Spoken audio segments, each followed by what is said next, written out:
Penguin Random House Audio presents A Country of Strangers, New and Selected Poems, by D. Nurkse. Read for you by Edoardo Ballerini. For Beth, with love. A Country of Strangers, New Poems. Order to disperse. For the students. Tonight my children are facing live ammunition. One holds a rock, one brought a Bible, one hides a phone. The fires of the provocateurs burn so brightly. The police put duct tape over their badges. The soldiers are hooded. They wear no insignia. Last night they had rubber bullets. Tonight, hollow point. In the smoke you see the outlines of a bank, a cathedral. Absent is the profiles of presidents on coins. A voice advances, a voice retreats. Someone aims. Have you ever died in a dream? What happened then? Tell me what happened. There is only one life. How long will I hold mine like water in cupped hands? The detentions. In death, too, there are great cities. Streets of padlocked binderies under rain that tastes of piss. Cathedrals with bricked-in windows. Garages lit by drop lights. Tenements with narrow stairs covered by linoleum treads worn smooth as the ball of a thumb. Catch your breath on any landing. A heart or a name will be scratched into the wall. Here, too, is the dim room where lovers test each other. As you push against the slats of a fence, word after word, caress after caress. Here, too, you hear cars whoosh in the distance, crazily absent, and lights cross the ceiling, as if a child flung a handful of rice. A scrap of passing music calls you, more intimate than a voice. Here, too, a red glare pulses and someone shouts. Again you look down from a great height. Is the man in cuffs drunk? Why is he staggering? Again you have to decide. Do I yell out the window and show where I live? Do I take a video on my cell? Where would I send it? Do I run down those endless flights into the street, waving my hands and commanding, "No"? Would I at least be able to memorize the license plate? Would it be blank? Even at the end of death, prepare yourself. Even where there is no I, no judgment, no reward. Only the long street, the gray rain, the boarded shops, a few passers-by, their eyes kept down, the lamps shining inward. In the City of Statues. When we were old, and knew we would never see Canaan, we woke in the same breath, dressed shivering, gulped instant, and trudged to the rally point with our magic marker pasteboard to chant ourselves speechless, though we did not believe the slogans. And the crowd was all strangers. Once we saw a child who looked like you 40 years ago, and once young lovers with our own grievance and resolve.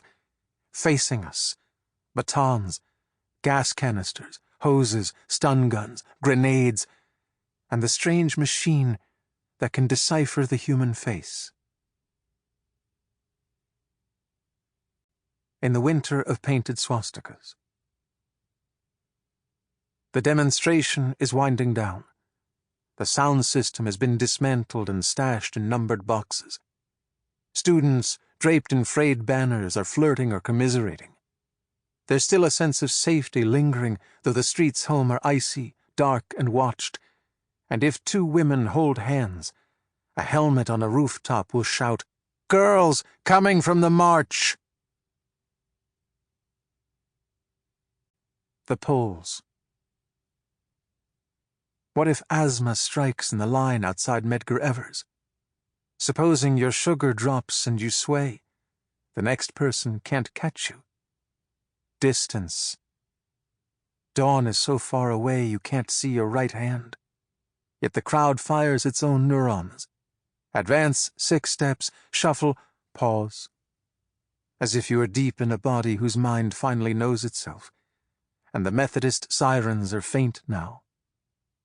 Give it another hour, 5 minutes, 1 Mississippi. No one leaves. Now a conversation is kindled, and there is no hatred in these voices murmuring through masks. Miss Geraldine Baxter gone to Redeemer. Iris Sanchez lost in mercy. And no way to mourn except hold on one more breath. The screen. I invited my mother to visit and watch. A woman being elected president. We sat in front of cable news. I swear we each thought of holding hands. After 20 minutes, we began to fidget. She excused herself to the bathroom. I chose to take a call. I buried my eyes in my cell. Our city had grown so silent. Where were the ambulances? The low-flying jets? A car passed with the rattle of a loose fan belt. A child cried in the next building. "I have to go," my mother said suddenly. "Home to feed my Maltese." I helped her into her coat and found her gloves. We hugged a little stiffly. I heard her steps diminish in the corridor. I was left facing the screen. I tore myself away and followed her. She is old, old. I rode the next elevator down. Were our streets ever so dark? The lamps were shining with a prissy glow that disclosed nothing, that smudged whatever it touched. But I saw a silhouette with her adamant shuffle and followed it into the cold. I watched from a block away as she hailed a cab, clambered in gimpily, lit a cigarette, and began chatting. The car sped away toward Queens. So it is long ago, I thought. She can smoke and flirt. Perhaps I am not even born yet. And I begin walking, endlessly, in our vast city. Doors flew open, and the faces there were the children who died in Birmingham, and Lowndes County, and Neshoba. But the high windows were blank, and pulsed with a shuddering blue light. Marbles and a Dead Bee. 1. Imago was elected this morning. In the grey hour before dawn, the last firewall crumpled. A street drunk moans in ecstasy or shame. 2. Close your eyes. Imago controls the House, Senate, Supreme Court. Open them. Just sunlight on a blind. 3. As a dropped light bulb shatters, so my country. 4. The poet will defend herself with poetry, the lover with sex, the child with marbles and a dead bee, the suicide with suicide.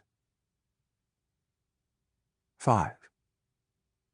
But if you choose to kill yourself, find a quiet room in the past. Tonight, your life is required for a task. Caligula. After Suetonius. Caligula ordered the night city illuminated. Every stoop, porch, or balcony was a stage. He made the senators dress as prostitutes, tight silk skirts, paste-on eyelashes, up to a matron to wriggle into a boy's shorts. Marcus Severus, one-armed veteran of our labyrinthine border wars, had to hobble into the amphitheater armed with a plume and attack a lion. A plume! We were fascinated. We were all players. Who was the audience? The emperor chose me, and slept with us. He was passive as a bedpost, but listed his demands in documents we had to sign in advance. Slaves, who had been stockbrokers or insurance agents a moment ago, carried triremes. Sample complete. Ready to continue?